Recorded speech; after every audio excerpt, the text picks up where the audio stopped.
엄마, 미안해요. 정말 미안해요.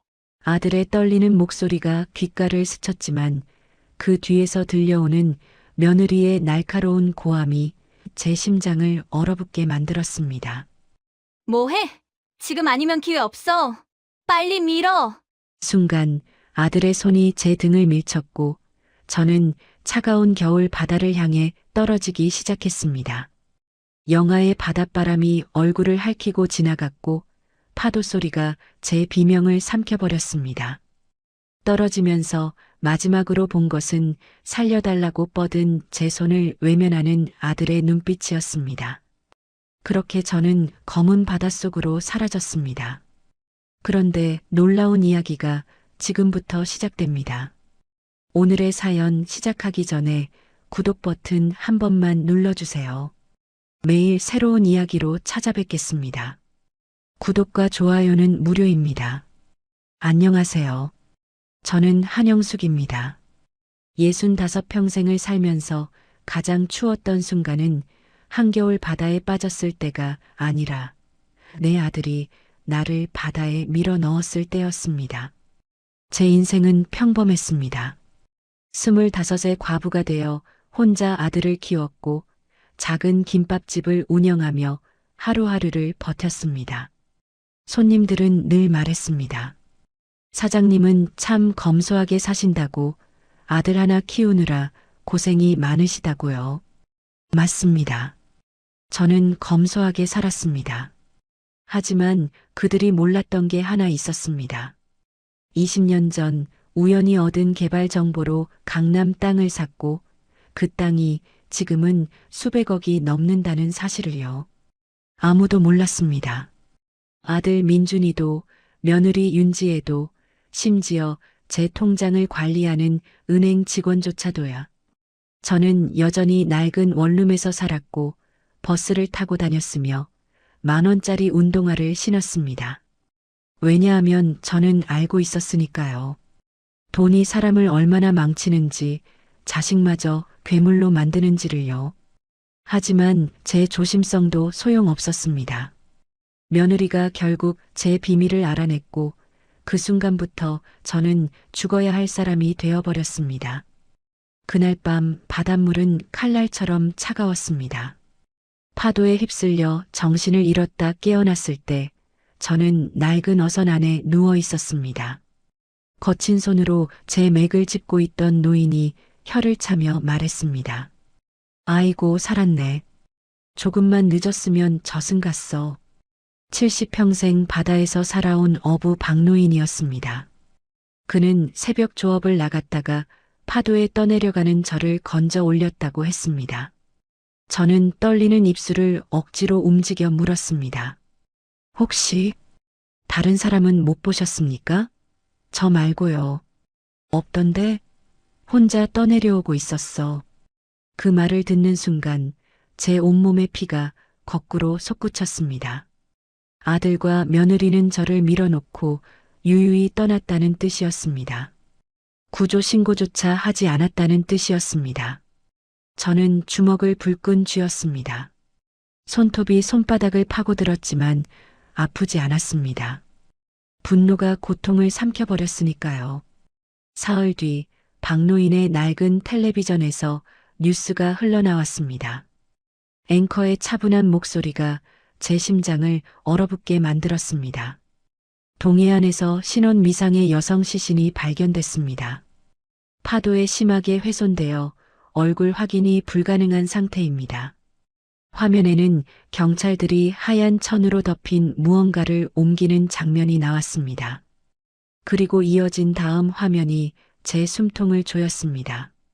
아들 민준이와 며느리 지혜가 영안실 앞에서 오열하고 있었습니다. 며느리 윤지혜가 마이크를 잡고 흐느끼는 모습이 화면 가득 비쳤고 그녀는 떨리는 목소리로 말했습니다. 어머님, 정말 좋은 분이셨는데 이렇게 갑자기 떠나시다니.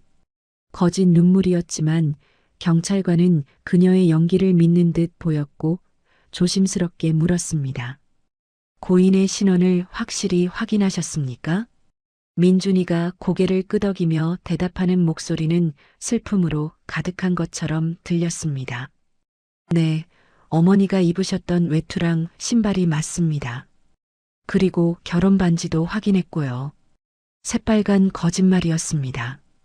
제 결혼 반지는 20년 전에 잃어버렸고 아들은 그 사실을 모를 리 없었으니까요.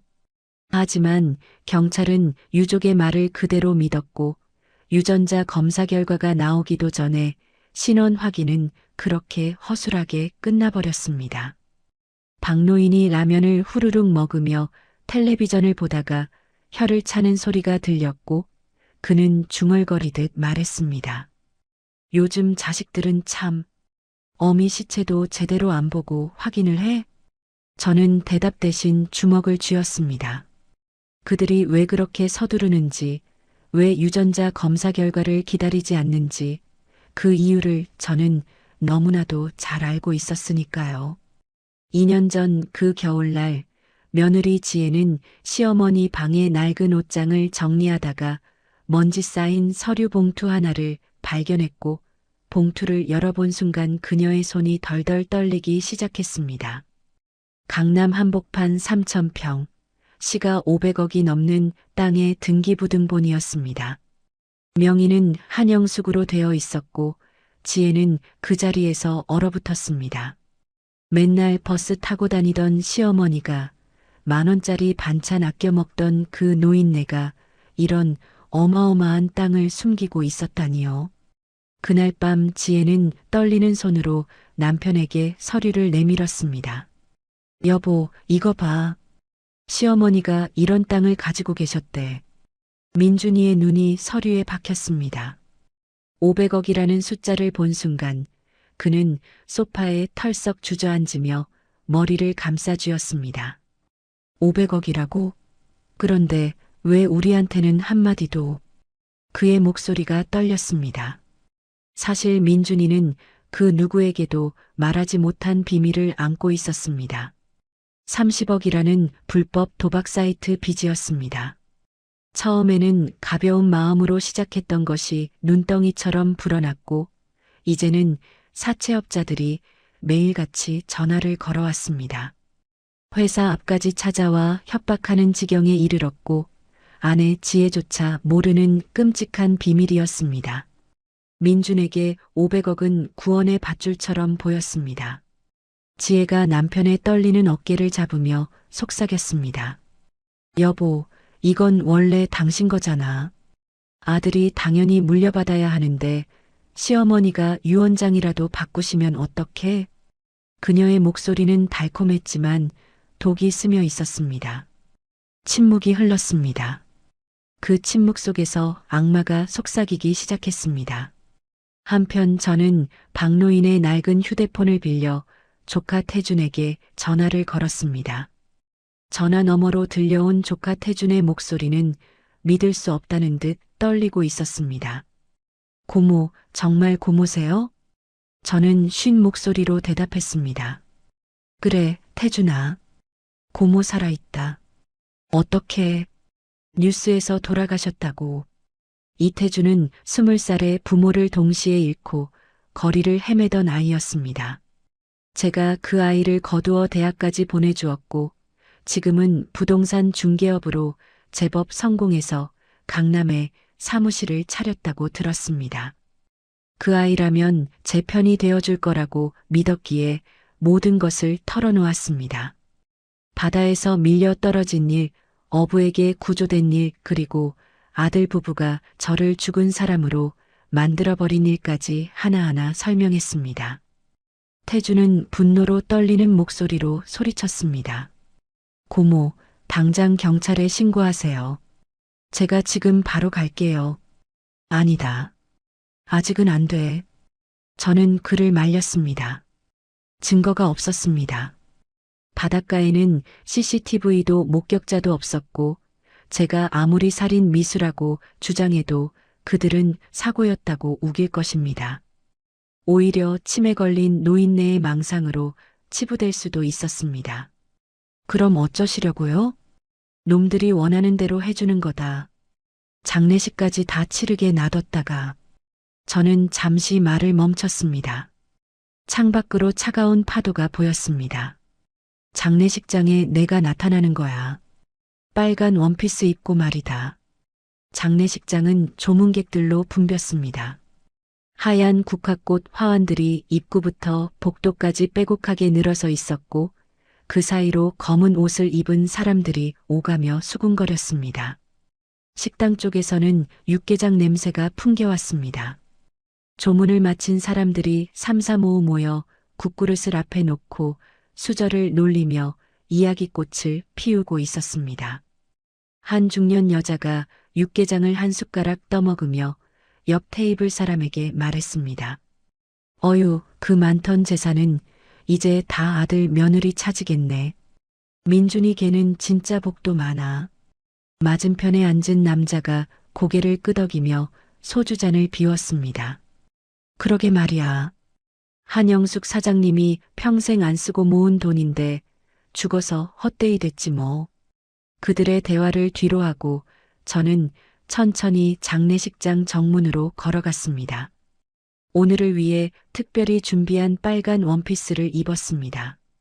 머리는 단정하게 올려 묶었고 입술에는 선명한 빨간 립스틱을 발랐습니다. 거울 속 제 모습은 죽은 사람이 아니라 복수를 위해 지옥에서 올라온 사람 같았습니다. 조카 태준이 제 옆에서 긴장한 목소리로 물었습니다. 고모, 정말 괜찮으시겠어요? 괜찮다. 이제 시작이니까. 저는 장례식장 문을 활짝 열었습니다. 삐걱거리는 문소리에 사람들의 시선이 일제히 저에게 쏠렸고 웅성거리던 소리가 싹 멎었습니다. 상주석에 앉아있던 아들 민준이가 저를 보는 순간 얼굴이 새하얗게 질렸습니다. 그는 자리에서 벌떡 일어났다가 다리에 힘이 풀려 그대로 뒤로 넘어졌습니다. 옆에 있던 며느리 윤지혜는 손에 들고 있던 물컵을 떨어뜨렸고 컵이 바닥에 부딪히며 산산조각 났습니다. 조문객들이 웅성거리기 시작했습니다. 저게 누구야? 한영숙 사장님이잖아. 살아계신 거야? 귀신인가? 아니면 쌍둥이? 저는 천천히 상주석을 향해 걸어갔습니다. 구두굽이 대리석 바닥을 두드리는 소리가 정적을 깼습니다. 또각, 또각, 또각. 민준이가 바들바들 떨리는 목소리로 중얼거렸습니다. 어머니. 어떻게? 저는 그 앞에 우뚝 섰습니다.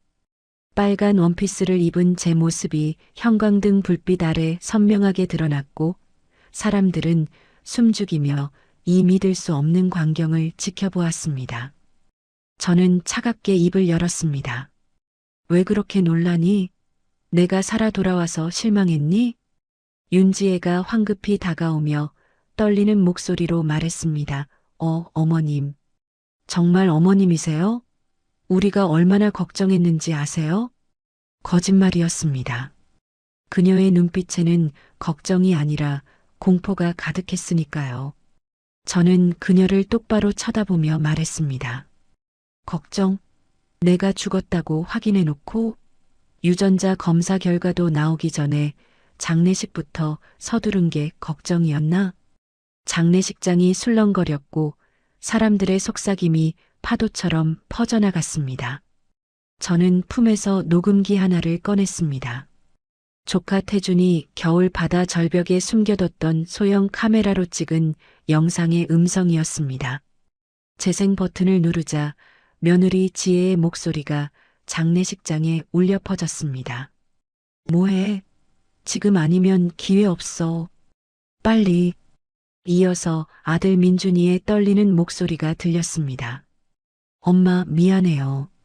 정말 미안해요. 그리고 물소리, 비명소리, 파도소리. 조문객들이 경악하며 뒷걸음질 쳤습니다. 민준이는 바닥에 주저앉아 머리를 감싸 쥐었고 윤지혜는 창백한 얼굴로 저를 노려보았습니다. 그때 장례식장 입구로 경찰들이 들어왔습니다. 태준이 미리 연락해둔 것이었습니다. 형사가 수갑을 꺼내며 다가왔습니다. 한민준 씨, 윤지혜 씨 살인 미수 혐의로 긴급 체포합니다. 차가운 수갑이 그들의 손목에 채워지는 소리가 들렸습니다. 민준이가 끌려가면서 저를 돌아보며 울먹였습니다. 어머니, 정말 죄송합니다. 저는 대답하지 않았습니다. 용서는 쉽게 줄 수 없었으니까요. 그들이 끌려간 후 저는 빈 장례식장에 홀로 남았습니다. 제 영정 사진이 놓인 제단 앞에 섰습니다. 사진 속 제 얼굴은 평온해 보였습니다. 저는 조용히 중얼거렸습니다. 돈이 사람을 이렇게 만드는구나. 피부치마저 괴물로 만들어버리다니. 태준이 제 어깨에 손을 얹었습니다. 고모, 이제 끝났어요. 편히 쉬세요. 네, 이제 끝났습니다. 하지만 제 마음속 상처는 평생 아물지 않을 것입니다. 그로부터 1년이 흘렀습니다. 아들 민준이와 며느리 지혜는 각각 징역 15년과 20년을 선고받았고 제 수백억짜리 땅은 사회에 환원하기로 했습니다. 돈 때문에 가족이 무너지는 비극이 다시는 일어나지 않기를 바라는 마음에서였습니다. 조카 태준이는 이제 제 유일한 가족이 되었고 우리는 가끔 바닷가를 함께 걷곤 합니다. 그날 제가 떨어졌던 그 겨울 바다를 바라보며 저는 생각합니다. 죽음 직전까지 갔다 온 사람만이 아는 진실이 있습니다. 진짜 소중한 건 통장 잔고가 아니라 내가 쓰러졌을 때 일으켜 세워줄 단 한 사람이라는 것을요. 이 이야기가 잘 들으셨다면 무료인 구독과 좋아요 부탁드립니다. 여러분이 눌러주신 그 한 번의 클릭이 저에게는 금괴보다 값진 응원이 되고 여러분께는 100배의 행운으로 돌아갈 것입니다. 기발한 사연이었습니다. 감사합니다.